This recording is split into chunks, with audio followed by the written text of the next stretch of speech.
We're here to officially inaugurate our UUV Manufacturing Center of Excellence here in Taunton, Massachusetts. Very exciting because what we're doing is we're taking technologies that were developed and manufacturing that originally began in our Quincy, Mass location, and we're able to take advantage of the world-class manufacturing here in Taunton that has traditionally done Army work, and using the same great experts that we have here to build not only the Army things that we build already, but now also build Navy UUVs and UUVs for commercial customers.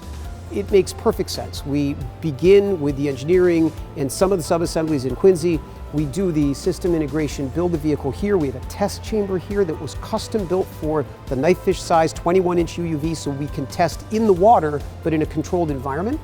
Then when the system is good to go, we can go back to Quincy and actually bring it on our boat, the Resolution, out into Boston Harbor and out into different areas so that we can test the performance of the systems.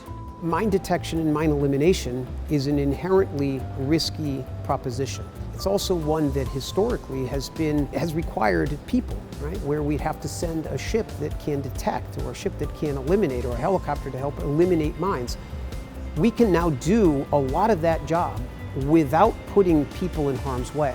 And that's changing the way that we're thinking about the operational theater of the Navy in the future. It goes back to taking the man out of the minefield.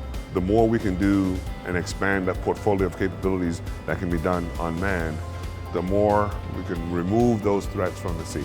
So that's where unmanned is a game changer in that regard.